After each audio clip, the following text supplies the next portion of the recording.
നാടിനെ നടുക്കിയ വെഞ്ഞാറമൂട് കൂട്ടക്കൊലപാതക കേസിലെ പ്രതി അഫാൻ ജയിലിൽ ആത്മഹത്യക്ക് ശ്രമിച്ചു.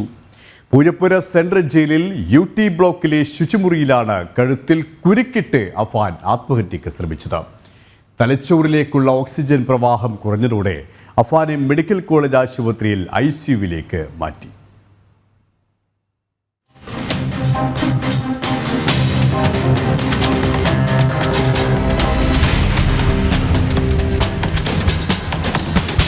തിരുവനന്തപുരം പൂജപ്പുര സെൻട്രൽ ജയിലിൽ UT ബ്ലോക്കിലായിരുന്നു അഫാൻ കഴിഞ്ഞിരുന്നത്. രാവിലെ 11 മണിയോടെ ശുചിമുറിയിൽ പോകണമെന്ന് അഫാൻ ജയിൽ അധികൃതരോട് ആവശ്യപ്പെട്ടു. തുടർന്ന് ജയിൽ വാർഡൻ അഫാനെ ശുചിമുറിയിൽ എത്തിച്ചു. സമീപത്ത് ഉണങ്ങാനിട്ടിരുന്ന മുണ്ട് എടുത്തുകൊണ്ടാണ് അഫാൻ ശുചിമുറിയിലേക്ക് പോകുന്നത്. വാതിൽ തുറക്കാൻ വൈകിയതിനെ തുടർന്ന് വാർഡൻ ശുചിമുറിയുടെ വാതിൽ ചവിട്ടിപ്പൊളിച്ചതിനെ തുടർന്നാണ് അഫാനെ കഴുത്തിൽ കുരുക്കിട്ട നിലയിൽ കണ്ടെത്തിയത്. വാർഡൻ ഉടൻ തന്നെ ജയിൽ അധികൃതരെ വിവരം അറിയിക്കുകയായിരുന്നു. തുടർന്ന് 11:25ഓടെ അഫാനെ തിരുവനന്തപുരം മെഡിക്കൽ കോളേജ് ആശുപത്രിയിൽ പ്രവേശിപ്പിക്കുകയായിരുന്നു. നിലവിൽ അഫാൻ മെഡിക്കൽ കോളേജ് ആശുപത്രിയിൽ അതിതീവ്ര പരിചരണ വിഭാഗത്തിലാണ്.